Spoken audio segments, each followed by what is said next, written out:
Civil service की तैयारी करने वाले 22 साल के आशीष ने कल आत्महत्या कर ली। आत्महत्या करने के पहले उसने एक सुसाइड नोट भी लिखा है, जिसमें 3 पुलिसकर्मियों को नामजद उन्होंने कहा है कि 3 पुलिसकर्मियों की वजह से वे सुसाइड कर रहे हैं। अगर परिवार वालों की माने तो परिवार वालों का कहना है कि बेटा आईएएस की तैयारी करके एक ऑफिसर बनना चाहता था।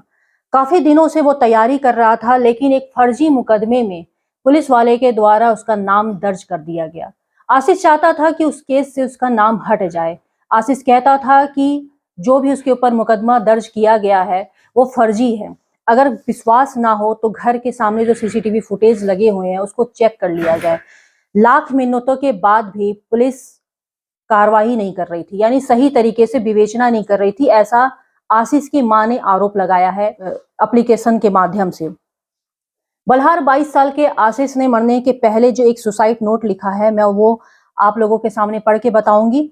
उसने ये कहा है कि नंदू विश्वकर्मा और अरविंद तथा शयन किशोर, इन लोगों ने षड्यंत्र रचकर हम दोनों भाई यानी आशीष और मनीष उर्फ मयंक पर अपने लेबर को भेजकर हम लोगों पर झूठा केस दर्ज करवाया।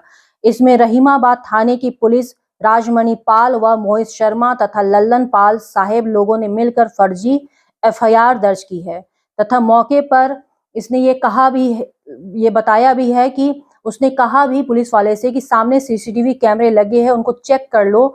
तो वे धोखे से हम सब भाइयों को थाने बुलाकर साधे आधार कार्ड पर साइन करवा लिया गया।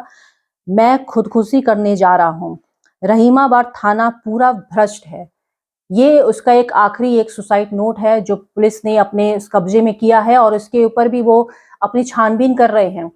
पुलिस ने इन सब चीजों के ऊपर जो कार्रवाई की है वो सिर्फ और सिर्फ इतना किया है कि वो तीनों पुलिस वाले को उसने लाइन हाजिर कर दिया है और इसके ऊपर एक कमेटी बैठ गई है।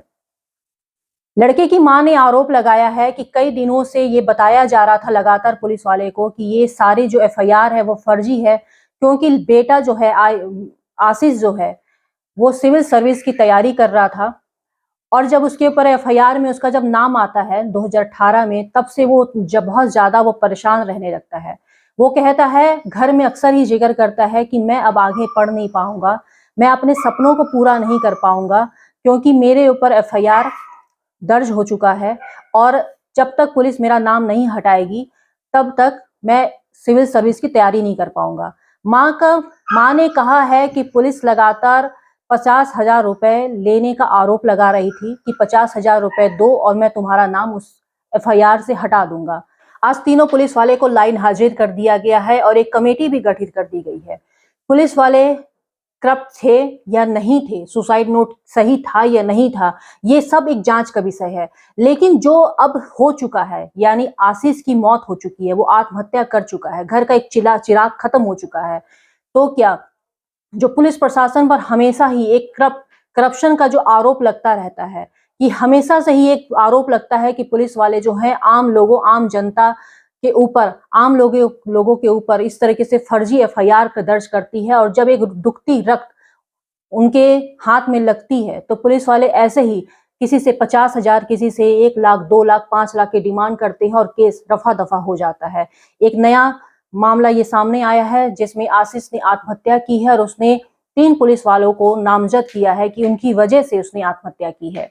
थाना रहीमाबाद के ग्राम गहदो में आशीष कुमार नाम के एक युवक द्वारा आत्महत्या किए जाने का प्रकरण संज्ञान में आया है। इस संबंध में उसके परिजनों द्वारा एक सुसाइड नोट भी दिया गया है, जिसमें उसके प्रतिपक्षी 3 लोगों के साथ रहीमाबाद थाने के 3 पुलिसकर्मियों का भी नाम है। इस संपूर्ण इस प्रक्रिया की जांच के लिए एसीपी मलिहाबाद को नामित किया गया है और सुसाइड नोट की भी जांच की जाएगी, लेकिन जांच सम्यक रूप से हो, निष्पक्ष हो, इसलिए तीनों पुलिसकर्मियों को पुलिस लाइन स्थानांतरित कर दिया गया है। पूर्वांचल में क्वालिटी एजुकेशन और एक्सीलेंट प्लेसमेंट के लिए राष्ट्रीय और अंतर्राष्ट्रीय पुरस्कारों से सम्मानित KIPM गीडा गोरखपुर